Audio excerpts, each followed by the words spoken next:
Et voilà, nous avons les béatitudes dans l'Évangile. 8 béatitudes, on les connaît presque par cœur, où on voit dans ces béatitudes 2 mystères. D'abord une souffrance, faim, larmes, persécution, soif, etc., etc. Et une récompense, parce que Jésus dit « Heureux le royaume de Dieu, le ciel, et à tous ceux qui souffrent avec Dieu. » Et là, je voudrais laisser l'Évangile aujourd'hui pour dire quelques mots sur le psaume. Parce que dans l'Église, il y a toujours, après la première lecture, le psaume, qui fait partie des lectures. Et en fait, rarement, on fait des commentaires sur le psaume, mais rarement, je crois, on va essayer de voir dans ce psaume les traces de l'Évangile. Je bénirai le Seigneur en tout temps, sa louange sans cesse à mes lèvres. Je me glorifierai dans le Seigneur, que les pauvres m'entendent et soient en fête. Donc c'est action de grâce, bénédiction. Et je dirais que dans notre spiritualité catholique, avant, je crois, on n'avait pas beaucoup de joie, de bénédiction, n'est-ce pas? C'était plutôt discipline. Bien sûr, on a parlé aussi du ciel, de la récompense. Mais la vie chrétienne, c'est les 2 mystères. Donc, il faut de l'équilibre. Il y a la souffrance, le malheur, les soucis, les épreuves. Mais Dieu promet de nous guider à travers ces difficultés avec la paix dans le cœur.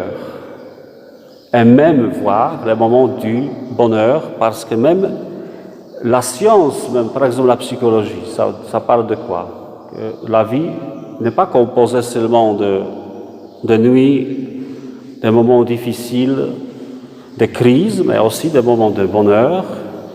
Et tout le travail intérieur consiste à pencher vers le bonheur, se sentir libre, à l'aise, et je rigolerais pour dire zen. C'est très à la mode. Hein? Donc, c'est bon de chercher une sérénité, voilà, sérénité. Magnifiez avec moi le Seigneur, voilà. Donc, 2e couplet. Donc, voilà, celui qui a écrit ça, c'est parce qu'il se sentait libéré, heureux. Exaltons tous ensemble le nom de Dieu. Je cherche le Seigneur, il me répond. Et là, vous voyez, on commence à voir des traces. Alors pourquoi je cherche? On verra ça peut-être plus tard. C'est parce que c'est comme si Dieu était perdu.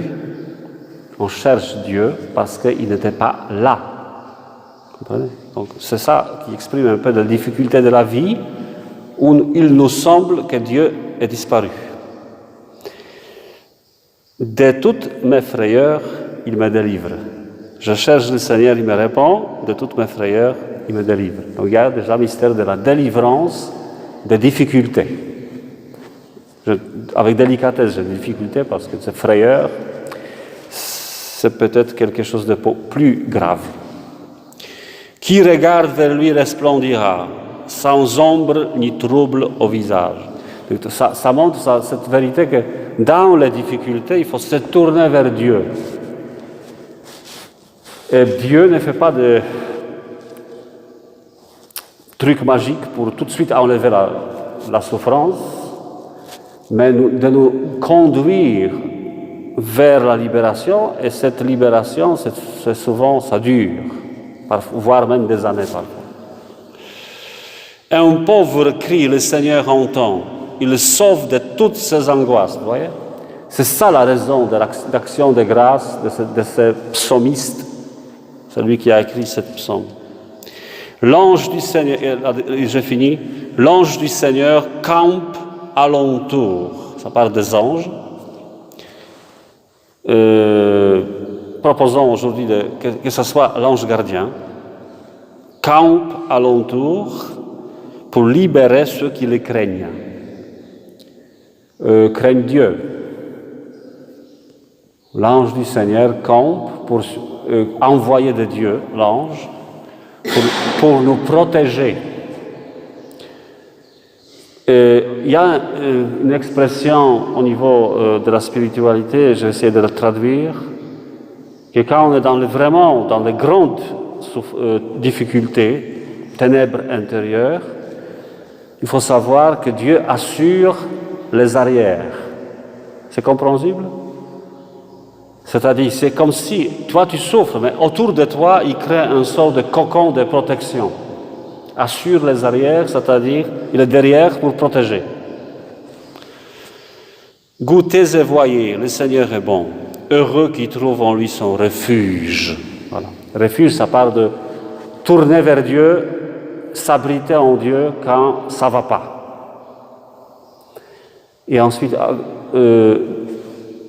faire action de grâce, je bénis le Seigneur en tout temps, parce qu'il me délivre.